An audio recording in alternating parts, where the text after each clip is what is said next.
7 months.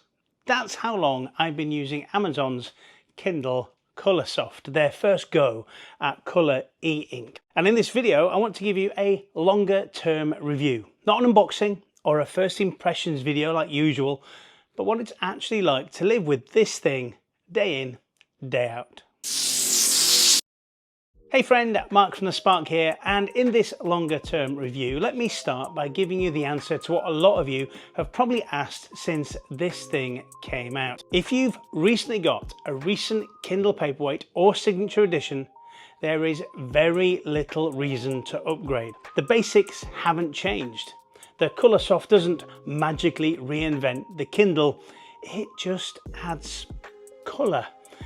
And that, while interesting, I don't think is enough on its own for you to fork out for an upgrade. But since I'm a tech YouTuber and a Kindle addict and someone who likes to live close, if not exactly on, the bleeding edge of tech releases, I did buy this and have used it every day since launch. Let's get into what's good, what's annoying, and then who is this actually for?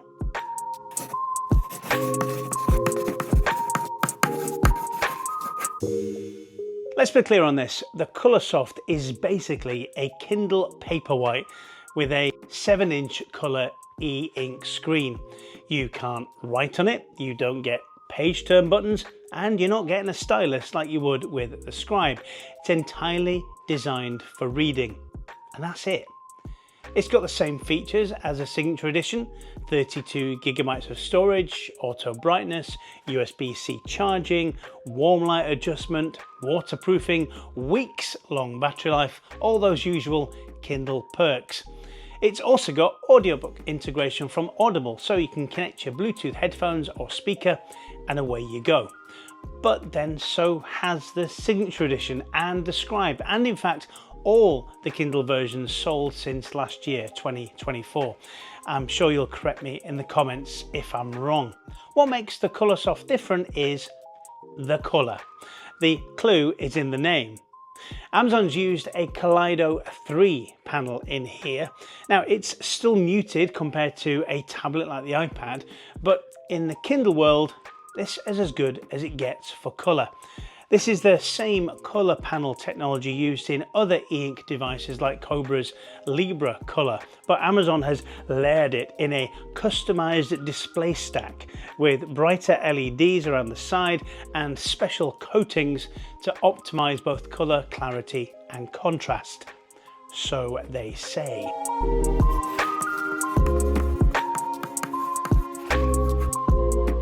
Is it actually good? Well, yeah, for the most part, it is. Book covers now show in colour, which sounds trivial, but I genuinely think this makes your library feel more, I don't know, alive. And I'm not sure how else to say it, but it does make your Kindle books feel like proper books. I know that might sound a bit strange, but it is how it makes me feel. Browsing through the store, flipping through your current reads, it's just more engaging. Covers are easy to spot, and it looks, well, nicer. I even smile at times when I'm met with one of the lovely new lock screen covers that they've clearly put some effort into. It's also great seeing your current book cover pop up when your device is asleep, if you've enabled the book cover setting, that is. It's just a shame that you can't tap the screen and have the LEDs come on for a moment so you can actually appreciate all that colourful goodness in the dark. Where it really shines though is in things like illustrated books, children's books and comics. If you read anything visual, charts, maps, diagrams, it is then a big step up from black and white. And compared to a glassy tablet, this is one of the only ways to read full colour content in direct sunlight without screen glare. The other feature I've really come to appreciate is multicolour highlighting. You can now highlight text in 4 colours: yellow, pink, blue and orange. And when you export your notes, say for, I don't know, a book review or a talk or something like that, they're grouped by colour. That might sound niche, but it's genuinely useful if you read it for study, for work, or even just want to track different types of notes, like quotes, action points or vocab. It gives your notes a bit of structure without needing a full-blown annotation system. And what about comics? Now, I wouldn't go so far as to say that this replaces a tablet for digital comics. I don't think it does. But if you want to read comics or manga or something you can actually see outdoors, then this is your best bet. The colours aren't punchy, but they're more than good enough for casual reading. That being said, I've not ended up reading quite as many comics as I thought I would. Maybe it's the slightly faffy way of getting them onto the device, which I did cover in a shorts video I made a few months ago about how to access your Comixology library. Or maybe it's just that comics still pop so much more, and I hate to say it, on a proper tablet. Zooming and panning around a comic is better than expected though. It does temporarily lower the resolution while you move, and then it snaps back into focus. It's not instant like an iPad, but for eInk, it's pretty smooth. The most important takeaway is that it's still a Kindle.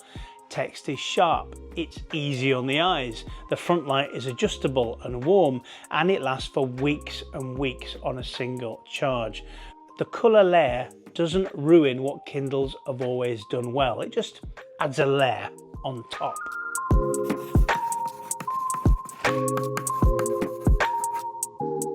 Right, let's talk about dark mode.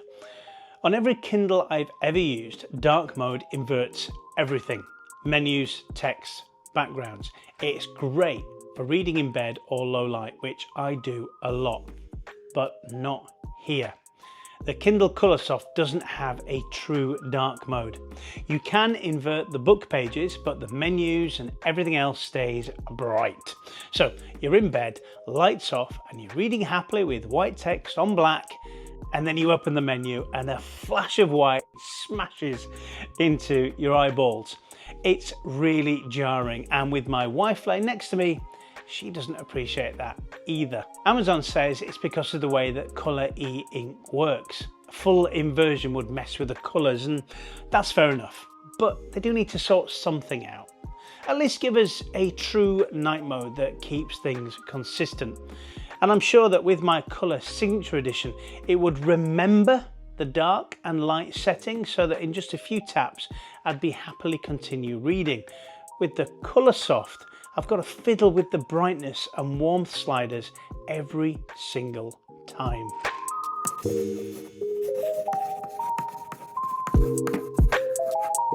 Let's talk about trade-offs. Those muted colours and lower resolution for colour content. This isn't a glossy, vibrant screen, which this might be exactly what you appreciate about eInk. The colour resolution is effectively 150 ppi, that's pixels per inch, because the colour filter sits on top of the black and white one. Black text still looks sharp, at least to my eyes, but small coloured details, say like text in a chart, can look a little bit fuzzy. It's fine for most things, but you shouldn't expect pin-sharp graphics. This 7-inch screen is fine for books, but it is small for comics, or even worse, dense PDFs. You'll be zooming in and out quite a lot. And although the zoom is smooth, it's not ideal if you're trying to read lots of speech bubbles, say, on a single page. If colour reading is your main use case, you might find yourself wishing this was a little bit bigger. A 10-inch version, say, maybe even a colour scribe. That would make much more sense for that kind of content. You also don't get physical page turn buttons, which, depending on where you're coming from, might feel like a downgrade. The Kindle Oasis spoiled a lot of that for us, and I didn't think I would miss them as much as I do. Again, I made another short video about how you can tap the back of your Kindle rather than the screen to turn the page, which kind of brought this tactile feeling back, maybe. And finally, you don't get any stylus support either. So if you're hoping for a colourful note-taking device in the palm of your hand, this isn't it. Typed notes only.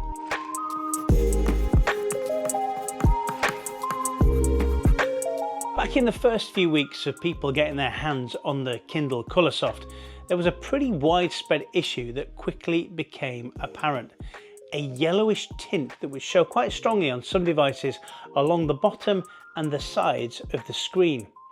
It mostly showed up with the front lights on, and for some it really wasn't subtle.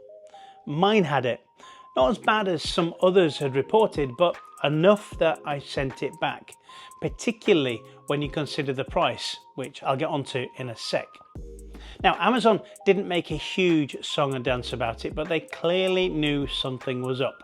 Reports were everywhere, so they began to pause shipments while they sorted it.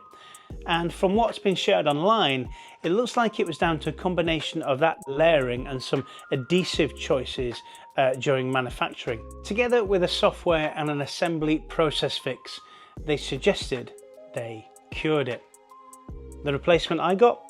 Well, it might still have a touch of it, but it's nowhere near as obvious. In fact, it's barely noticeable.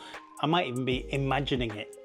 I think it's fair to say that this is indeed no longer a thing, especially with the newer batches. That said, if you're buying second hand or from early stock, it is worth checking.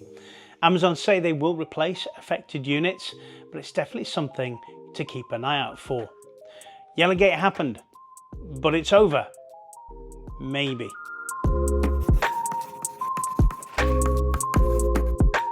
So, on to pricing. And let's be honest, this thing is expensive. At the time of recording, the Colorsoft costs about £270. That's a full £80 more than the signature Paperwhite, which also has warm lighting, auto brightness, and wireless charging. You're paying a hefty premium for colour. And if colour isn't something you need, well, it's really hard to justify. The bottom line is that the Colorsoft is a Paperwhite with a different screen. And while the colour's nice, it's not life-changing. So, where does that leave us? Well, I like the Colorsoft. I enjoy using it. I like seeing my book covers in colour, and it's nice to see images in books and my comics in colour when I choose to read them. But it hasn't changed the way I read, and that really is the key point. If you mostly read text-based novels, which, let's be honest, is most of what people read on Kindles, then this isn't an essential upgrade. If you already have a recent Kindle, especially the signature Paperwhite, you can safely skip this and feel like you're not missing out. But if you love comics or read a lot of illustrated books, or you're the sort of person who highlights everything in sight and colour codes your notes, then you might just love it, especially if you can catch it on sale. Let me know in the comments what you think. Would you buy a colour Kindle after all that I've said and that you've seen? Or are you sticking with one you've already got? If you want to see the unboxing video of this that I recorded, you'll find that here. And if you want to support the channel, subscribing, tapping the like button and sharing this video would be awesome. And you can also buy me a digital coffee by scanning this QR code or checking out the links in the description. As always, thanks for watching, happy reading, and I'll see you in the next one.